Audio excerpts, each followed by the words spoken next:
एक बड़ी अनूठी कहानी है, उस कहानी से मैं शुरुआत करना चाहूंगा। यूनान की कहानी है। यूनान के शहंशाह को उसके ज्योतिषियों ने बताया कि इस वर्ष में पैदा होने वाला एक बच्चा तुम्हारे प्राणों को लेगा।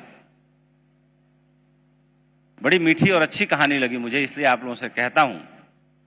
हमारे देश में भी कृष्ण से ले जुड़ी हुई, ईसा मसीह से जुड़ी हुई, कुछ सूफी फकीरों से जुड़ी हुई कहानियां हैं, जिनको दिन दहाड़े मार दिया गया, सूली पर लटका दिया गया। कंस ने कृष्ण को मारने की कोशिश की, लेकिन ये कहानी थोड़ी सी अलग है।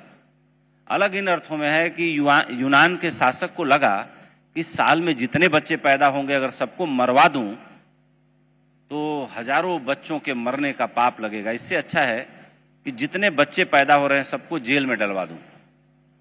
तो उसने एक एक करके पूरे देश में जितने बच्चे पैदा हुए उनको जंजीरों समेत दीवार की तरफ मुंह करके अंधेरी कोठरी में वो जेल में धीरे धीरे बंद करवाता गया।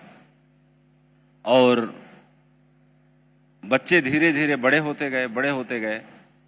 और जब बड़े होते गए तो इस एहसास के साथ बड़े हुए जैसे हथकड़ी या जंजीरें उनके जीवन का हिस्सा हो। क्योंकि उन्होंने बिना जंजीर के किसी आदमी को देखा ही नहीं था।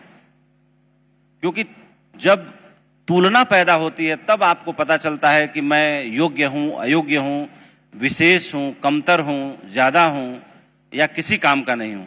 योग्यता होनी चाहिए, तुलना होनी चाहिए।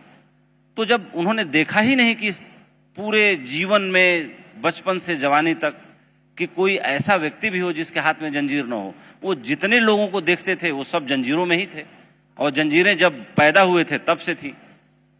एक दिन घटना घटी कि उनमें से एक को ऐसा लगा कि ये दिखने वाली सारी दीवार की तरफ मुंह करके खड़े हैं और ये अगल बगल से सारी छाएं गुजरती हैं, किसी की आवाज आती है, लेकिन हम पलट के देखते हैं तो कोई दिखता नहीं।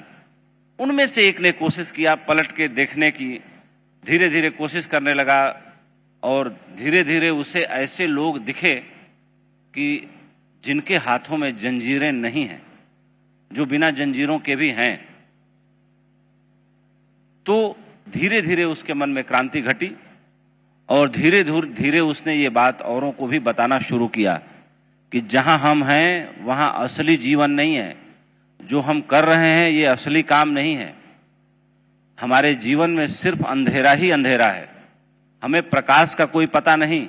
मैंने बड़ी मुश्किल से गर्दन घुमाने की कला सीखी है और जब दीवार की इस तरफ सर करके देखा है तो दिख रहा है कि कोई प्रकाश नाम की चीज भी है।